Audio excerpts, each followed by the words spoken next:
Hello students, स्वागत है आपका अपने YouTube channel खुलबे classes for maths में।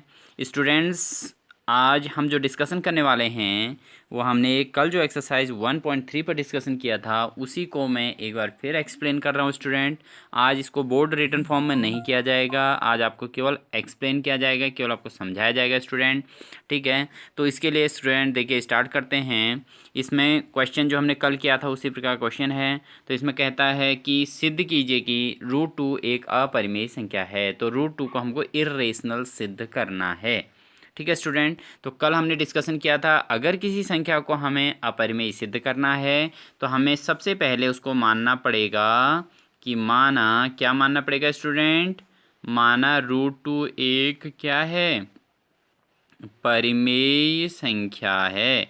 ठीक है स्टूडेंट, चूंकि ये क्वेश्चन बहुत ही ज़्यादा इम्पोर्टेंट होता है, आगे की क्लासों में भी यूज़ होता है, तो इसलिए हम इसको ढंग से करेंगे। ठीक है स्टूडेंट, एक दिन का समय और लगाते हैं इसमें, एक क्लास और लगाएंगे इस पर। ठीक है, √2 एक अपरिमेय संख्या हमें सिद्ध करना है तो हमने सबसे पहले इसको मान लेना है परिमेय संख्या है। ठीक है, अब जो भी परिमेय संख्या होती है उसको हम क्या लिखते हैं स्टूडेंट, किस रूप में लिखते हैं, P/Q के रूप में लिखते हैं। तो √2 इक्वल टू क्या लिख देंगे, P/Q लिख देंगे। ठीक हो गया, तो इससे अगर हम इस Q को इधर मल्टीपल कर दें तो हमारे क्या आ जाता है भाई, √2Q इज इक्वल टू क्या बन जाएगा स्टूडेंट, P बन जाएगा। ठीक है ना, या Q√2 is equal to P बन जाएगा। ठीक है, इससे अगर हम इससे Q निकाल दें तो Q क्या आ जाएगा भाई स्टूडेंट, P/√2। देखो Q जो √2 है वो अपॉन में चले जाएगा ना, तो Q इज इक्वल टू हो गया P/√2। ठीक है, अब हम दोनों ओर वर्ग कर देते हैं। क्या कर देंगे, दोनों ओर वर्ग करने पर। ठीक है स्टूडेंट, तो हमारा क्या आ जाएगा भाई, देखो इधर Q का स्क्वायर हो जाएगा और इधर P का भी स्क्वायर हो जाएगा, इधर √2 का स्क्वायर हो जाएगा। तो क्या आ जाएगा student, Q² is equal to हो जाएगा P² / P² अपॉन क्या हो जाएगा, √2 हो जाएगा। ठीक है, और √2 का भी स्क्वायर हो जाएगा स्टूडेंट। ठीक है ना, तो इससे Q² इज इक्वल टू क्या आने वाला है, P² अपॉन √2 का स्क्वायर कितना होता है स्टूडेंट, स्क्वायर से रूट कैंसिल, तो हमारा बचता है 2। ठीक है, ये हम इक्वेशन नंबर 1 कह देते हैं। ठीक है, कल ऐसे ही बनाया था, कल √5 का किया था हमने, तो आपको याद होगा Q² इज इक्वल टू आया था P² / आया था। ठीक है, अब ऐसे ही हम क्या कर देंगे, समीकरण 1 में क्या रख देंगे स्टूडेंट, जो P है ना, P बराबर कितना C रखेंगे भाई, 2C रखने पर, C क्या होता है इसमें, कांस्टेंट होता है, कहीं पर भी 2A भी रख सकते हैं, 2X भी रख सकते हैं, कुछ भी रख सकते हैं। तो 2C हम इसमें यूज़ करते हैं क्योंकि बुक्स में ये ही इम्प्लीमेंटेशन किया रहता है, तो आपको समझ में आए इसलिए मैं भी इसको 2C ही लिख रहा हूँ। ठीक है ना, ये है। तो अब जब P की जगह 2C रखेंगे तो क्या आ जाएगा स्टूडेंट, हमारा Q² इज इक्वल टू आ जाएगा 2C का स्क्वायर अपॉन 2। ठीक है, आप समीकरण 1 में रखे समझ गए होंगे, इसमें हमने रख दिया जहाँ पर P था, P की जब हमने क्या रख दिया, 2C का स्क्वायर अपॉन 2 हो जाएगा। तो इसे Q² इज इक्वल टू क्या हो जाएगा, 2 का स्क्वायर कितना हो जाएगा स्टूडेंट, 4, और C का स्क्वायर हो जाएगा, अपॉन कितना बचेगा, अपॉन में 2 बचेगा। ठीक है, अब देखिए आप देख रहे होंगे 2 से 4 कैंसिल कितनी बार, 2 बार। ठीक है ना, तो हमारा क्या बच जाता है भाई, Q² इज इक्वल टू बचता है 2C², 2C² बचेगा। तो इससे अगर हम C² इज इक्वल टू निकालें स्टूडेंट, क्या आएगा, Q² अपॉन 2। देखो, क्योंकि हम जब C को निकालेंगे ना स्टूडेंट, जब C² निकालेंगे तो C के आगे की जो संख्या है, दो 2 है, वो 2 कहाँ चले जाएगा, Q² के अपॉन में चले जाएगा। तो C² is equal to Q² upon 2। तो ये आपका इक्वेशन नंबर 2 आ गया।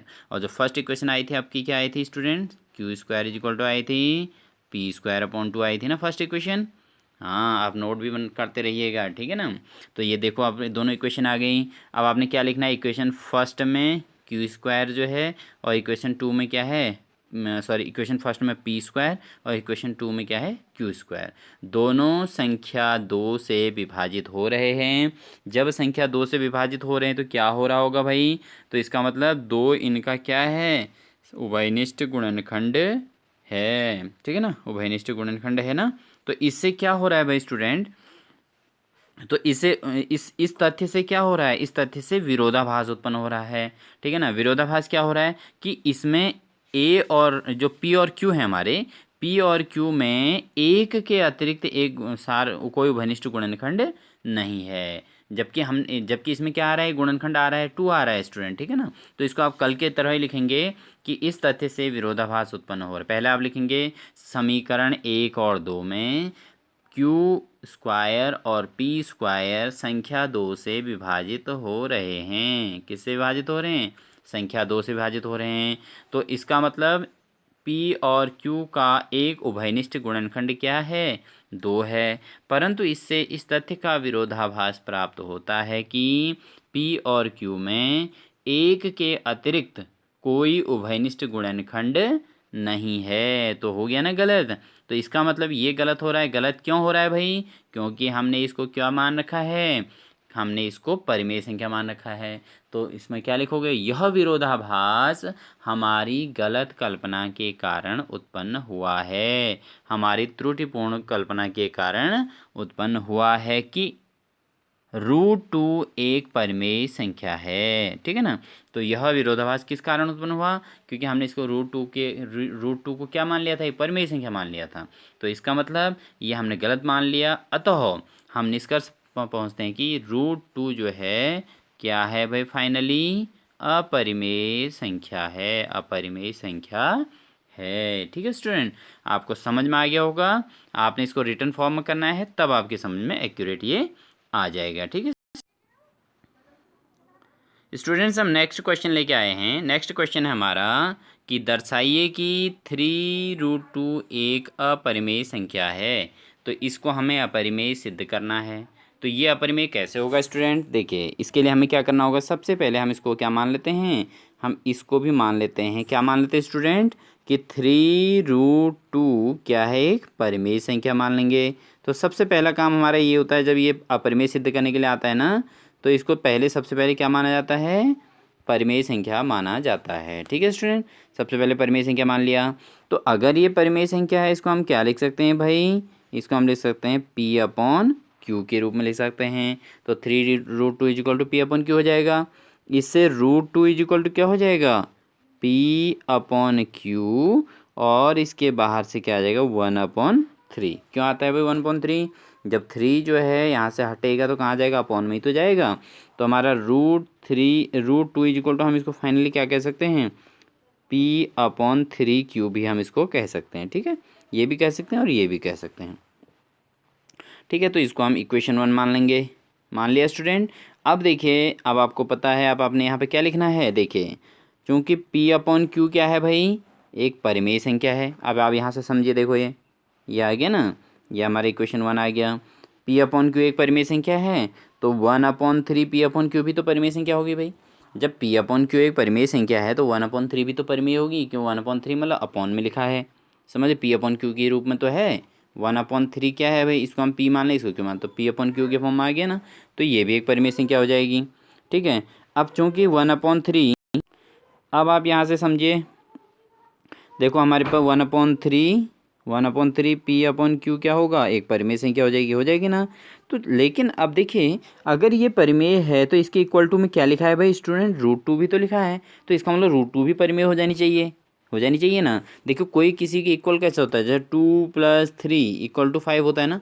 तो ये इक्वल क्यों कहते हैं, क्योंकि 3 और 2 को जोड़ के भी तो 5 होता है, और यहाँ ये भी 5 है। ठीक है, यानी कि जो इधर लेफ्ट साइड होगा, अगर बीच में इक्वल टू का निशान लगा है तो राइट साइड और लेफ्ट साइड वाले इक्वल हो जाते हैं। ठीक है, यही तो इसका रूल कहलाता है। तो देखिए अब यहाँ पर हमारे पास, लेकिन इस क्वेश्चन में क्या है, 1/3 P/Q इज इक्वल टू किसके है, √2 के है। देखिए भाई, अगर ये परिमेय है तो इसको भी तो परिमेय होना चाहिए ना, होना चाहिए ना। लेकिन अब ये तो सर्वमान्य है कि √2 अपरिमेय है भाई। अगर ये √2 अपरिमेय है तो इसका मतलब हमारा कुछ न कुछ गलती इसमें हो रही है, समझ गया ना, क्योंकि √2 अपरिमेय है, तो अपरिमेय है तो इसको भी अपरिमेय होना चाहिए। अब लेकिन ये क्या है, परिमेय है। ठीक है ना, ये तो आपको पता है P/Q के फॉर्म में है, और अपॉन में जो चीज़ होती है परिमेय होती है। लेकिन नीचे वाला जीरो नहीं होना चाहिए। अब यहाँ कोई नीचे वाला जीरो भी नहीं है, तो इसका मतलब ये क्या है, ये परिमेय है। और √2 क्या होता है, अपरिमेय होता है। ये आपने पहले याद कर चुके हो, ठीक है ना, पहले प्रूफ भी कर चुके हो। जब ये दोनों इक्वल हो गए तो इसका मतलब क्या हुआ, ये दोनों के बीच में अगर इक्वल आ गया है इस इक्वेशन में, तो इसका मतलब कुछ न कुछ इसमें गलती है। तो ये गलती क्यों हो रही है भाई, क्योंकि ये इसमें ये जो है विरोधाभास उत्पन्न कर रहा है। क्यों कर रहा है, क्योंकि हमने इसमें गलत कल्पना कर दी। हमने इसको परिमेय गलत मान लिया शुरू में ही। हमने क्या मानना था, इसको शुरू में परिमेय नहीं मानना था। तो ये हमारी किस कारण से हुई, हमारी गलती के कारण से हुई। यह विरोधाभास उत्पन्न कर रहा है। यह विरोधाभास क्यों उत्पन्न कर रहा है भाई, हमारे त्रुटिपूर्ण कल्पना के कारण। इससे यह सिद्ध हो रहा है कि 3√2 क्या है, एक अपरिमेय संख्या है।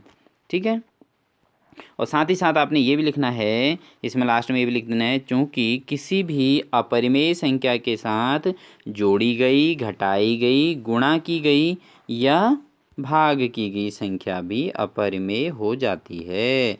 अब देखिए आपके पास क्या है, ये इसका नियम है। देखो √2 क्या था आपका, अपरिमेय था। और 3 क्या होता है, परिमेय होता है। क्योंकि 3 परिमेय क्यों होता है, 3/1 लिख सकते हैं ना। और √2 क्या है, √2 अपरिमेय है, क्योंकि इसको अगर हम इसका रूट निकालते हैं तो इसका रूट कभी मतलब पूरा निकलता नहीं है, कभी भी पॉइंट में आंसर आते रहता है आगे को। और रिपीट भी नहीं होता, रिपीटर भी नहीं होता। रिपीट होता भी है तो क्या होता है, मतलब अलग अलग अंक आते रहते हैं, ठीक है ना। तो इट मीन्स क्या है, ये अपरिमेय है। अब ये दोनों अपरिमेय हैं, तो अब जब इन दोनों को एक साथ कर दोगे तो ये भी क्या बन जाएगा, टोटल 3√2 बन जाएगा ना, 3√2 बन जाएगा। अब ये 3√2 क्या है स्टूडेंट, अपरिमेय हो जाएगा। ठीक है, तो किसी अब ये 3 और √2 आपस में मल्टीपल हो गए और 3√2 कहलाया, तो 3√2 क्या हो जाएगा स्टूडेंट, अपरिमेय हो जाएगा। ठीक है, तो ये आपको समझ में आ गया होगा। चलिए आज अब इन क्वेश्चनों को ढंग से कर लेंगे, उसके बाद हम आगे की डिस्कशन फिर करेंगे स्टूडेंट। इसमें एक क्वेश्चन और कर लेते हैं स्टूडेंट हम इसी में। तो देखिए हमें कहा गया है कि सिद्ध कीजिए कि 3 + 2√5 एक अपरिमेय संख्या है। देखिए अब इसमें भी हम क्या कर देंगे, माना 3 + 2√5 एक परिमेय संख्या है मान लेंगे। फिर इसको हम क्या लिख सकते हैं, P/Q के रूप में लिख सकते हैं। तो = P/Q लिख देंगे। तो इससे हमारे क्या बन जाएगा, 2√5 = P/Q, है ना। 2√5 को इधर ही रखेंगे, यहाँ रख दिया। और P/Q को राइट साइड है ही ऑलरेडी। ये 3 को उठाकर स्टूडेंट यहाँ से कहाँ ले जा लेंगे, राइट साइड ले जा लेंगे। ये बन गया हमारा P/Q -3। ठीक है, अब देखिए क्या बन जाएगा हमारा, 2√5 = हमारा बन चुका है P/Q -3 बन गया स्टूडेंट, बन गया। अब इस √5 को हमें क्या करना है, इस √5 को हमें अकेले करना है। तो बन जाएगा P/Q -3 और टोटल के अपॉन में क्या आ जाएगा, 2। ठीक है, इसके अपॉन में क्या आ जाएगा, P/Q -3 के अपॉन में क्या आ जाएगा, 2 आ जाएगा। ठीक है, अब आप ये इक्वेशन 1 हो गई। एक ही इक्वेशन में क्वेश्चन सॉल्व हो जाता है स्टूडेंट। इसमें आपने क्या करना है, जो रूट वाला नंबर है होगा ना, उसको आपने एक साइड कर देना है, बाकी सब दाएं साइड कर देना। ठीक है, तो अब आप इसमें क्या लिख दोगे, समीकरण 1 में P/Q -3 संख्या 2 से डिवाइड हो रहा है, जो कि √5 के बराबर है। ठीक है, √5 के बराबर है। फिर उसके बाद लिख दो, चूंकि √5 एक अपरिमेय संख्या है। √5 क्या है, अपरिमेय संख्या है, अतः इसके बराबर वाली संख्या भी क्या हो जाएगी, अपरिमेय हो जाएगी। और किसी भी अपरिमेय संख्या के साथ जोड़ी गई, घटाई गई, गुणा करी गई और भाग की गई संख्या भी क्या होती है, अपरिमेय होती है। तो यह कैसे हुआ, यह हमारी विरोधाभास, हमारी कल्पना के कारण हुआ, हमारी गलत कल्पना के कारण हुआ कि 3 +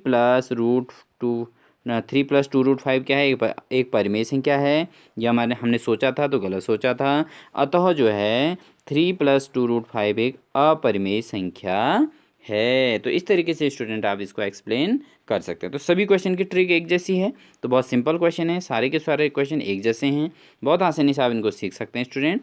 और ये क्वेश्चन आपके बोर्ड एग्जाम में 3 नंबर के फिक्स रहते हैं। ठीक है ना, तो आप बहुत आसानी से उसको तैयार कीजिएगा और बहुत अच्छे से समझिएगा। अगर आपको ये क्वेश्चन समझ में ना आया हो स्टूडेंट, क्योंकि मैंने इस बार इसको ऐसे ही डायरेक्टली समझा दिया है, क्योंकि मैं इसके कल की वीडियो में पूरा एक्सप्लेन कर चुका हूँ ढंग से कैसे करना है। आप उस वीडियो को एक बार फिर से देख लीजिए और उसके बाद फिर इसको वीडियो को समझेंगे तो आपको बहुत अच्छे से समझ में आएगा। ठीक है, और अगर फिर भी आपको समझ में ना आए तो आप कमेंट बॉक्स में ज़रूर लिखिए कि कौन सा क्वेश्चन आपको दोबारा कराना है। ठीक है स्टूडेंट, उम्मीद है आपको ये समझ में आ ही जाएगा। अगर नहीं आए तो फिर भी आप कमेंट बॉक्स में लिख सकते हैं कि हमें ये क्वेश्चन फिर से करा दिया जाए, तो मैं उसको अवश्य कराऊंगा। ठीक है स्टूडेंट, आपको ढंग से सीखना है। जब आपको ढंग से सीखोगे, बहुत अच्छे से सीखोगे, तब आप एग्जाम में अच्छे से क्लियर इसको कर पाओगे। जानकारी के लिए भी आपको ये पूरा अच्छे से आना चाहिए। चलिए स्टूडेंट।